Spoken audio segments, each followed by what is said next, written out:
All right, this June, Californians will head to the polls to help decide who could become the state's next governor. While the final decision comes in November, for now, 9 leading Democratic hopefuls and several Republicans are in the race. And to help you get to know them just a little bit better and what they say they would bring to the job, I sat down with the candidates at this past weekend's Democratic convention, and I will also do the same with the Republican Party.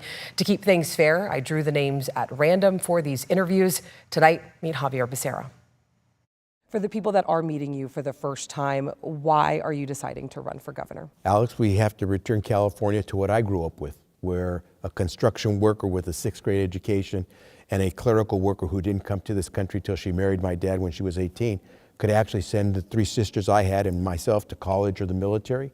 They could actually buy a house, a small house, and then they could retire, not in Utah or Idaho or Arizona, but here in California.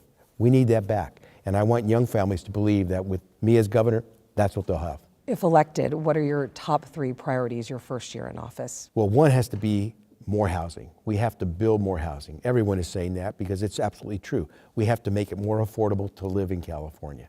2, I believe healthcare is indispensable. And just because we have the man-made disasters coming from Washington, D.C., where Donald Trump is cutting access to healthcare through Medi-Cal, through the Affordable Care Act, we're not going backwards. We're going to continue to move forward to give people access to care at affordable prices. And then 3, I'm the first in my family to have a college education.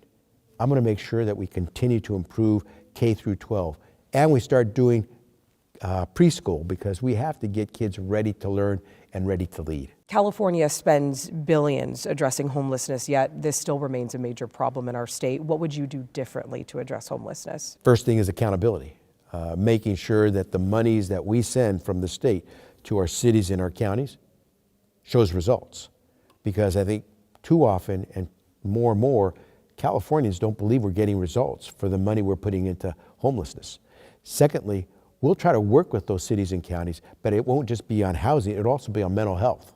It'll be on social services, because a lot of these folks are homeless, not just because they lost their shelter from before, they lost their job, but because mentally, physically, they weren't capable of keeping that job and keeping that home. The third thing I will do, and has less to do with the homelessness issue directly, is on my watch as governor, if you have shelter, a roof over your head, I want to guarantee you that you're not going to lose it if you're a working Californian.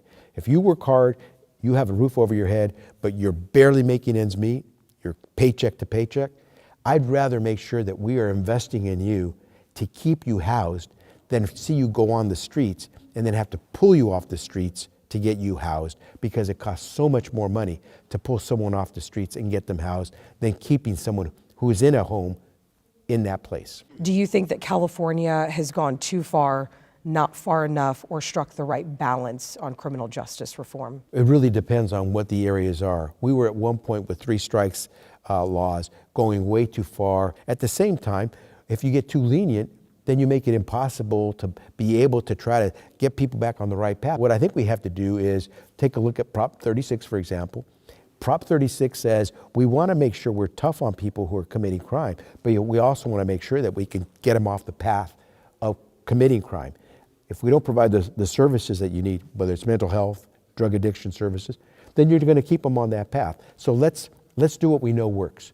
Provide people with the services that let them rehabilitate and get on the right path. That way we can keep people out of prison and in a job.